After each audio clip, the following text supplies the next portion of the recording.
Good morning, X. We are talking about a complete unknown today. Yes, the Bob Dylan movie that came out just around the holiday season with Timothée Chalamet. This movie is a biopic of the early, and when I mean early, I mean really early years of Bob Dylan's career. From his arrival in New York City in 1961, when he was about a 20-year-old kid, or 20-year-old adult, back then, 20-year-olds were much more an adult than I guess nowadays. 20-year-olds are still kind of kids if you think about it, which is kind of a different societal conversation. Anyway, though, and it follows him from his arrival in New York, New Jersey, all the way to the 1965 Newport Folk Festival, in which he kind of transforms to the public his brand and his artistic identity. And the movie really focuses on showing the rise of Bob Dylan and then the transition from folk hero status into more of a rock or varied artist. Now, I just want to say straight off the bat, I respect Bob Dylan quite a bit. I think he's a very, very good songwriter. I wouldn't say I rush to play Bob Dylan songs. You know what they like to say? The best Bob Dylan songs aren't sung by Bob Dylan.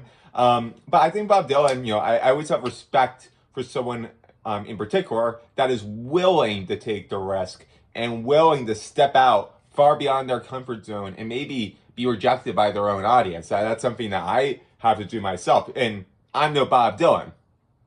Imagine being the heartthrob of society, one of the most powerful or I guess influential and well-liked artists among like the Beatles, Rolling Stones of the era.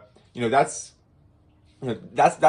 even harder, I feel like, to make an artistic transformation, actually, because once you get that level of success, people keep expecting it from you. So when, Bob Dylan arrives like in New York City, he is really immersed in more of the underground folk scene. He is playing at like a local open mic music club where there are other folk singers.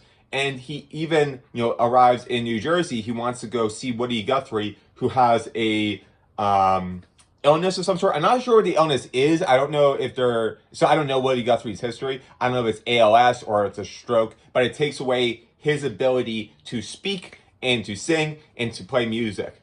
But Woody Guthrie is really, really impressed with the song that Bob Dylan literally wrote with Woody Guthrie in mind.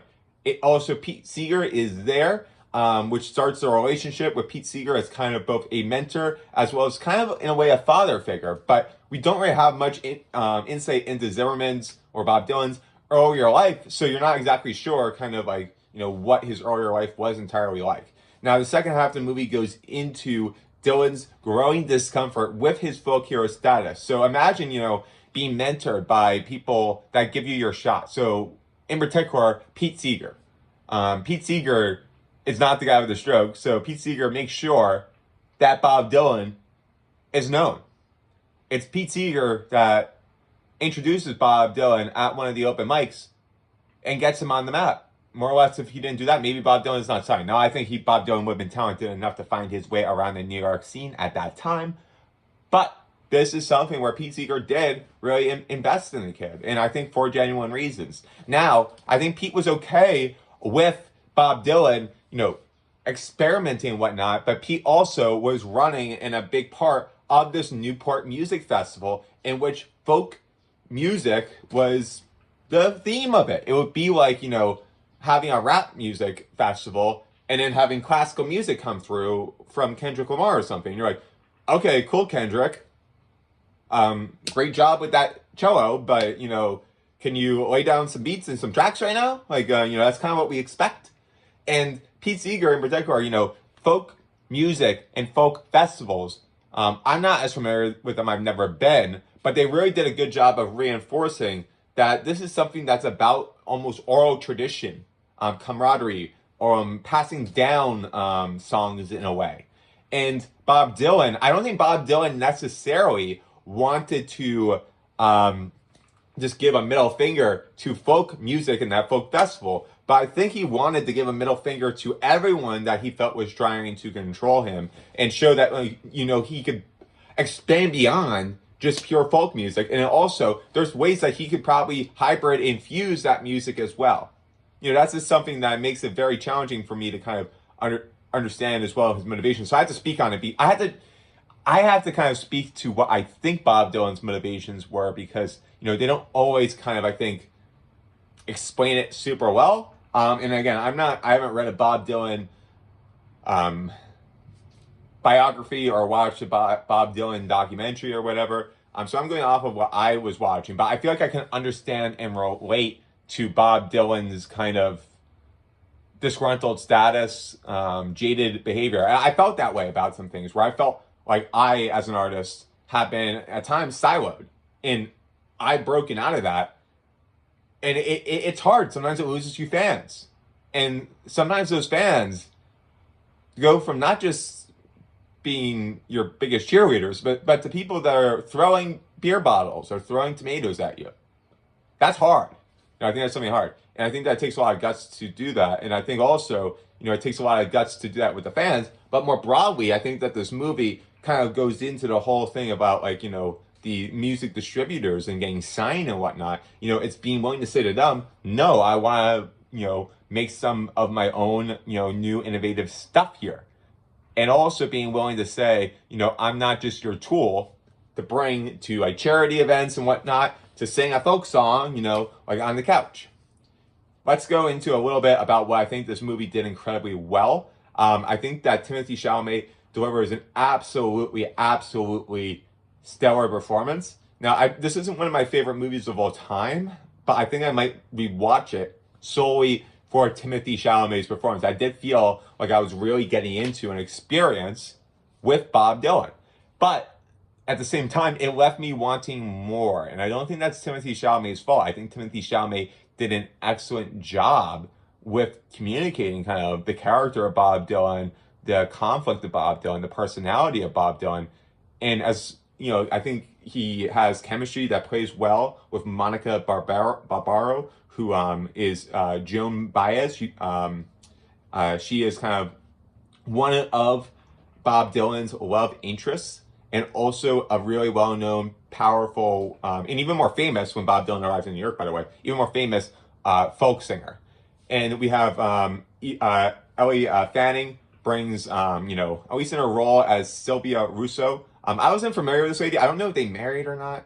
That's something that's unclear. I think they were just dating, but I think she actually does a good job as well of showing kind of the conflict of loving somebody who is so artistic and independent like Bob Dylan. She understands the type of person that Bob Dylan is, and even though she can feel Bob Dylan's genuine love for her, it's a love that in a way will never compare to Bob Dylan's mind and musical brilliance in this rise, and it's described in the film, Carnival Train that he has going. And one of the moments that kind of hit me was when she's kind of at like the Newport Festival, because Bob invites her to go and she goes along. It hurt kind of watching her, see Joan Baez and Bob Dylan singing there. And I think that when, Bob and Sylvie had their kind of departure conversation at the Newport Harbor, I think that part was particularly well written, with, showing that, like, you feel like a spinning plate. She said, I feel like a spinning plate here. And that hit me. And it hit me where it's like, I think I've seen a lot of people that, sometimes they've been very successful, and unfortunately they've had breakups happen. And it's not because they're not loved, or it's not because, like, they think they're not better than the other person, but because it's a completely new life sometimes. That's what people don't get. Life's, like, especially in your 20s and your 30s, lives change dramatically sometimes. For example, I think a lot of people that are at least in their late 20s, 30s, and older can put themselves in someone's shoes and understand, kind of the dynamics of trying to figure out, like, what you want. Do you want to be more settled down? The passion of love, kind of hooking up with a fellow artist, when the Cuban Missile Crisis is happening, like passion versus stability. The people that helped you rise up, not just the love, but the folk hero mentors like Pete, versus the people that now you might need to get to the next step or to evolve as an artist. these are all difficult feelings to have. And it's something that I have to be mindful of myself when I set my own boundaries and stuff. It's like, where do I want to go? What do I want to do? And sometimes that means, I might not be able to date someone, or I know someone might be awesome, but like, hey, if someone wants that particular lifestyle or is passionate about that and I'm not, it's not a good match.